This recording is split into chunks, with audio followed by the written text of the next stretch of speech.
Assalamualaikum warahmatullahi wabarakatuh. Innal hamdalillah nahmaduhu wa nasta'inuhu wa nastaghfiruh wa na'udzu billahi min shururi anfusina wa min sayyiati a'malina may yahdihillahu fala mudhillalah wa may yudlil fala hadiyalah. Asyhadu an la ilaha illallah wahdahu la syarikalah wa asyhadu anna Muhammadan abduhu wa rasuluh. Allahumma salli wa sallim wa barik ala nabiyyina Muhammadin wa ala alihi wa ashabihi wa man tabi'ahum bi ihsanin ila yaumiddin.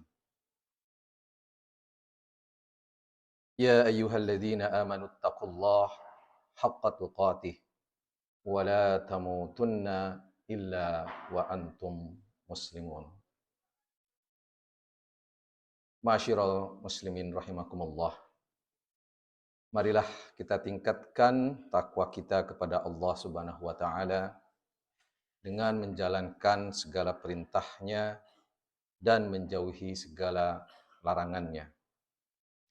Karena sebaik-baik bekal yang kita bawa nanti ke akhirat adalah bekal takwa. Pada tanggal 12 November kemarin, ya, sebagian masyarakat kita memperingati yang namanya Hari Ayah, ya, Father's Day. Walaupun sebetulnya Father's Day internasional agak berbeda. Di Indonesia ini Hari Ayah tanggal 12 November bertepatan dengan Hari Kesehatan Nasional. Nah, izinkan saya tidak akan membahas tentang Hari Ayah dan kontradiksinya.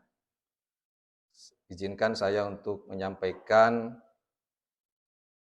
tema yaitu peran sentral ayah dalam pendidikan keluarga. Allah Subhanahu wa taala berfirman dalam Al-Qur'an, A'udzu billahi minasyaitonir rajim. Ar-rijalu qawwamuna 'alan nisa bima fadalallahu ba'dahum 'ala ba'din wa bima anfaqu min amwalihim. Kaum laki-laki adalah pemimpin atau qawwam bagi kaum wanita. Oleh karena Allah telah melebihkan sebahagian mereka, yaitu kaum laki-laki, atas sebahagian yang lain, dan karena mereka telah menafkahkan sebagian dari harta mereka. Quran Surat An-Nisa ayat 34. Nah, kata qawwam itu artinya pemimpin, pengurus, pelindung, dan penanggung jawab utama.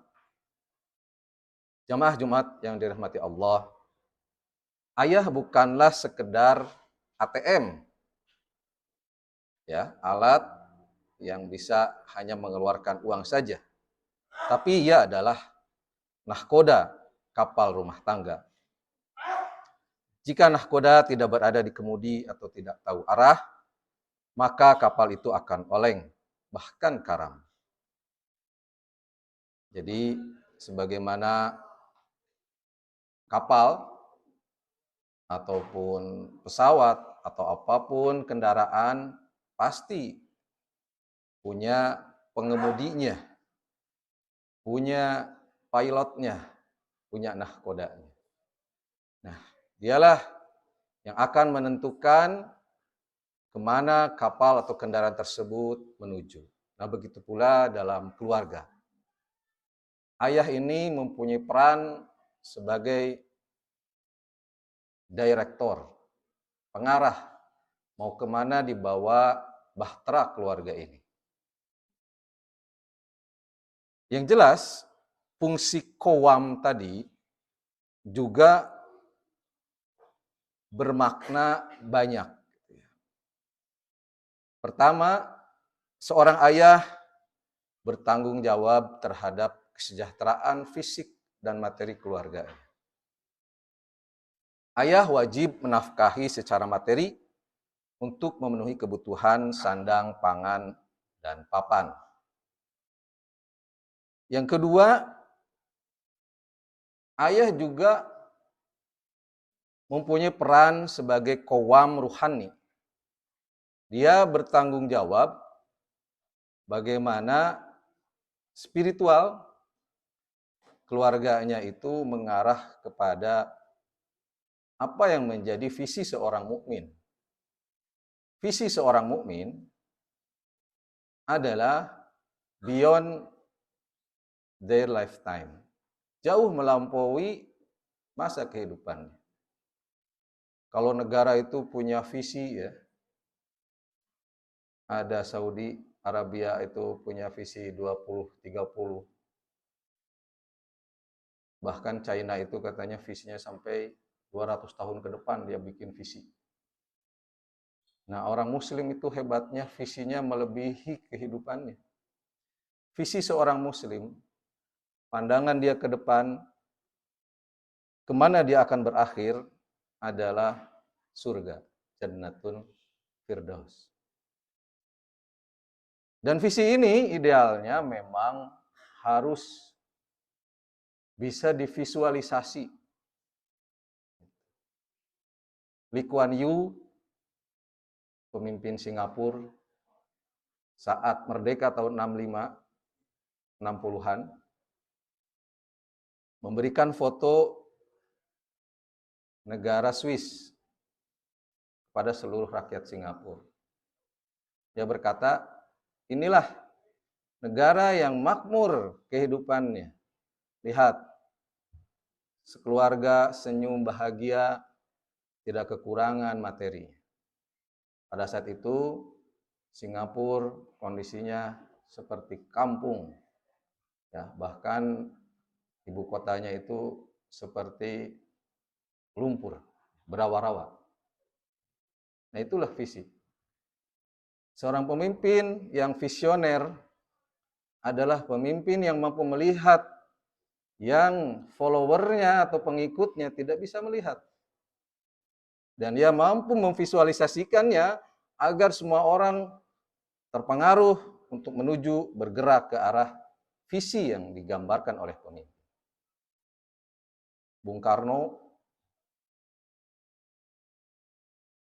ketika masih muda, ketika masih kondisi dijajah sama Belanda, semua level pemerintahan diatur oleh Belanda, menyatakan suatu saat Indonesia merdeka. Itulah seorang pemimpin. Ketika rakyat saat itu belum kebayang bagaimana merdeka, pemimpin mampu melihat di masa yang akan datang.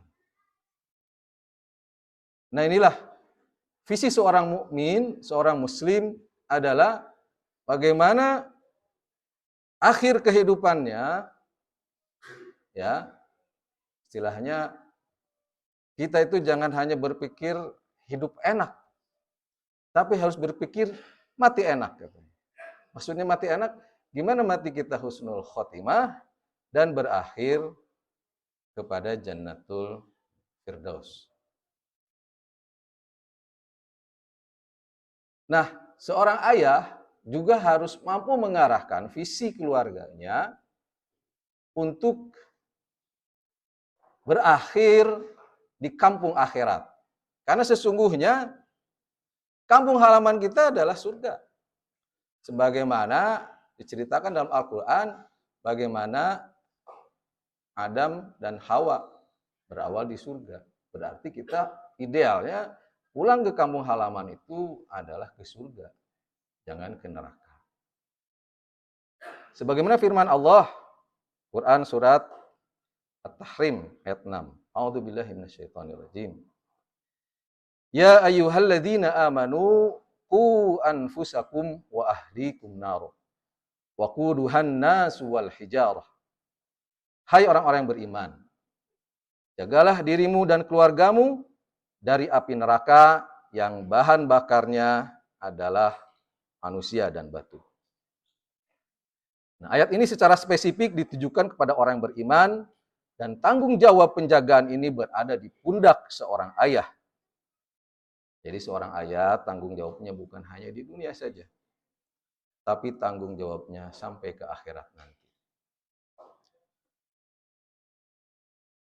Sebagaimana hadis Nabi menyatakan, kullukum ra'in wa kullukum mas'ulun an ra'iyatih. Bahwa setiap diri kita ini adalah pemimpin. apalagi seorang ayah. Dan setiap pemimpin akan dimintai pertanggungjawabannya. Ini disebut dengan akuntabilitas. Ya, kalau dalam perusahaan, seorang CEO, Chief Executive Officer, atau Direktur Utama,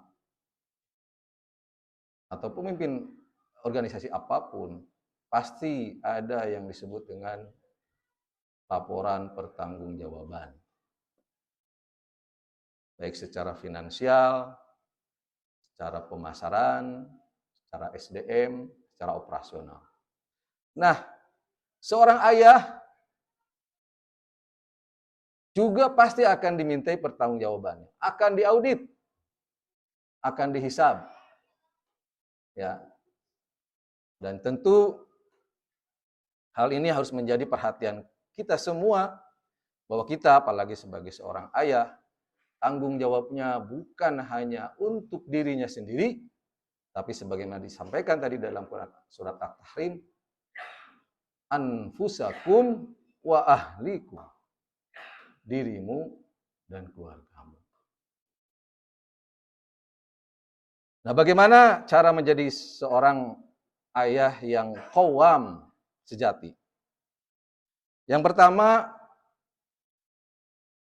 ayah sebagai teladan, yaitu uswah hasanah.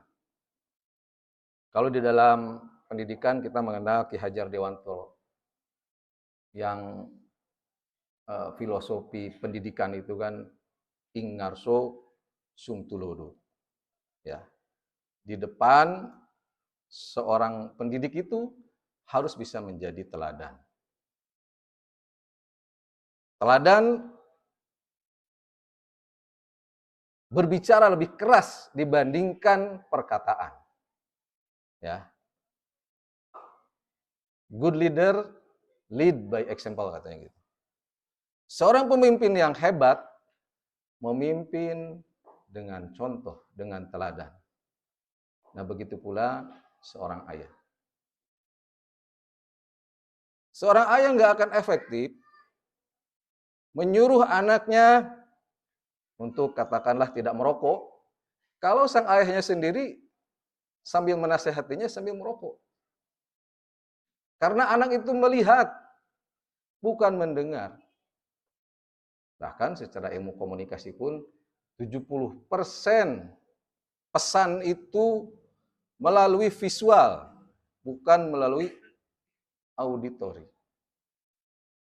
Jadi orang itu menangkap pesan itu justru banyakkan dari apa yang kelihatan. Body language, komunikasi paraverbal, ya, intonasi. Seperti itu. Nah, begitu pula kita sebagai seorang ayah dan calon ayah ataupun pemimpin manapun, kita clue-nya adalah bagaimana walk the talk, mengerjakan apa yang diomongkan. Nah, ini problem. Karena kesulitan kita itu adalah bukan ngomong. Kalau ngomong gampang. Yang paling sulit itu adalah memberikan contoh. Bagaimana seorang ayah memberikan contoh supaya sholat tahajud? Ya harus dimulai dengan ayahnya sendiri tahajud. Nah, yang kedua, ing madio mangun karso. Ayah juga sebagai mentor, ya, sebagai pendamping, ya, khususnya dalam urusan tauhid dan akhlak. Jadi kalau ada dalam teori pengembangan sumber daya manusia ada yang disebut dengan coaching, mentoring, training gitu. Nah, sebagai seorang ayah, dia sudah melalui berbagai macam lika-liku kehidupan. Nah, peran dia adalah mengantarkan anaknya sebagai mentor, ayahnya itu, agar memberitahu mana yang benar, mana yang salah, mana yang bagus, mana yang jelek. Sebagaimana Luqman Al-Hakim dalam mendidik anaknya, ya, terutama masalah tauhid. A'udzubillahi minasyaitonirrajim. Quran surat Luqman ayat 13. Wa idz qala Luqman li abihi wa huwa ya'izuhu ya bunayya la tusyrik billah inna syirka la zulmun azim. Wahai anakku, janganlah kamu mempersekutukan Allah. Sesungguhnya mempersekutukan Allah adalah benar-benar kezaliman yang besar. Tugas ayah yang utama adalah menjaga tauhid keluarganya. Yang disebut dengan salimul akidah. Akidahnya selamat. Karena akidah inilah yang menentukan sebagai prasyarat seseorang itu masuk surga. Orang kalau baik saja enggak cukup. Dia harus beriman. Ya.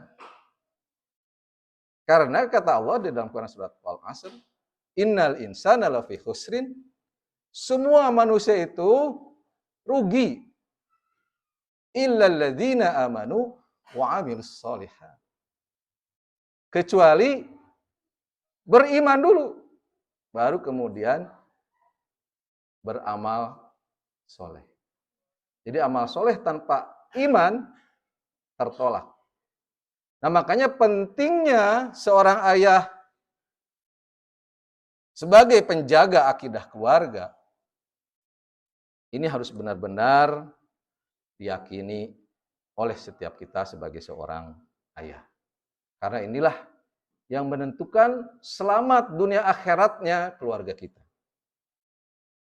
Dan yang terakhir, fungsi ayah juga sebagai teman bicara. Tutwuri Handayani. Nah, di tengah kesibukan mencari nafkah, ayah hendaklah meluangkan waktu yang berkualitas. Quality time katanya. Karena apalagi sekarang ya, mungkin metode pendidikan saat dulu itu sudah tidak relevan lagi dengan kondisi saat ini. Ya. Seorang ayah hendaklah bukan hanya sebagai guru, dia harus juga sebagai teman. Ya. Karena komunikasi yang efektif terjadi ketika adanya interaksi, interaction, interaktif. Bahasa kalau digital pemasaran itu namanya engagement. Harus ada connection. Bukan hanya sekedar satu arah. Ya. Nah, ayah saat ini ya, kondisi saat ini dituntut juga menjadi teman sebagai teman anak-anak.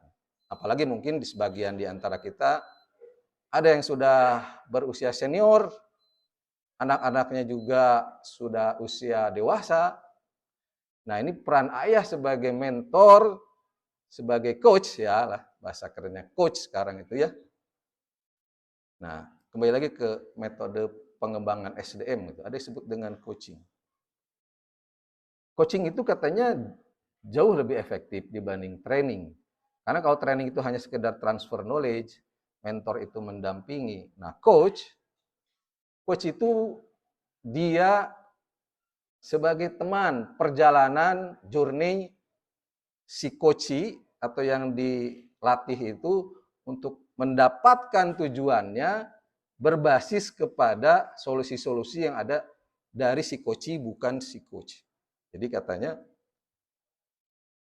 nggak boleh tuh seorang coach itu memberitahu apa yang harus dilakukan si coach-nya. Solusinya harus keluar dari si anaknya atau si coach-nya. Nah, sehingga efektivitas coaching itu akan jauh lebih besar. Kenapa? Karena motivasinya lebih banyak internal dibandingkan eksternal. Karena kita tahu motivasi itu kalau eksternal biasanya range waktunya lebih pendek dibandingkan motivasinya yang bersifat internal. Nah, seorang ayah diharapkan juga bisa berperilaku sebagai coach. Bagaimana dia mengoptimalkan potensi anaknya ya dengan memberikan pertanyaan-pertanyaan yang jawabannya menjadi solusi atas permasalahan si anak. Sehingga perlu juga kita sebagai seorang ayah ini, ya mungkin sekarang itu ada istilahnya parenting ya, ilmu menjadi seorang orang tua gitu. Karena ya segala sesuatu juga ada ilmunya gitu ya. Nah tentu kita sebagai seorang muslim, salah satu value ataupun keyakinan nilai-nilai yang harus kita yakinin bahwa mencari ilmu bagi seorang muslim itu kewajiban yang tidak ada stopnya, nggak ada berhentinya. Ya. Nah ini sebetulnya diterapkan di luar negeri nih, bahkan di negara-negara sangat maju itu ada istilahnya lifelong learner, lifelong learning. Jadi senior-senior itu bukannya disuruh nyantai-nyantai, tapi diberi kesempatan untuk belajar bahasa asing, ya, belajar melukis, belajar main musik gitu. Kenapa? Karena ternyata menurut penelitian ya otak sama otot itu sama gitu. You use it or you lose it. Anda gunakan, Anda pakai, kalau enggak ada manfaatnya, bahkan menurun, terdegradasi. Baik otak maupun otot. Kayak otot, nggak pernah diolahragain. Ya dia bukannya makin sehat, nggak kayak motor atau mobil. Motor mobil nggak pernah dipakai orisinil masih mesinnya. Tapi kalau otot sama otak justru makin sering dipakai, makin sering dilatih, itu makin berfungsi lebih baik. Nah, itulah ma'asyiral mukminin, muslimin rahimakumullah yang menjadi refleksi kita pada kesempatan siang ini. Apakah kita sudah menjadi ayah yang qawam seutuhnya? Nah, jangan sampai kita hanya sukses di kantor atau di luar rumah, namun gagal dalam memimpin keluarga kita sendiri. Tanggung jawab ini tentu berat. Namun di baliknya terdapat pahala yang besar, yaitu melahirkan generasi yang soleh dan solehah, yang insya Allah akan menjadi penolong kita di hari kiamat. Jadi kalau kita sukses menjadi pemimpin keluarga, maka insya Allah istri kita, anak-anak kita akan membantu menyelamatkan kita dari neraka. Barakallahu li walakum fil Qur'anil azim wa nafa'ani wa iyyakum bima fihi minal ayati wa dzikril hakim. Aqulu qawli hadza wastaghfirullaha li wa lakum wa lisairil muslimina wal muslimat fastaghfiruh innahu huwal ghafurur rahim.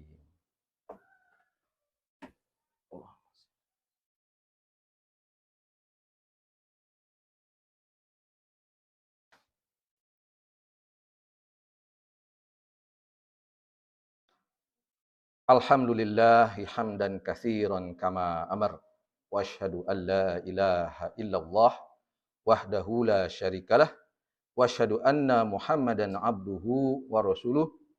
Allahumma shalli ala Muhammad wa ala alihi wa sahbihi wa sallim tasliman katsira. Amma ba'd.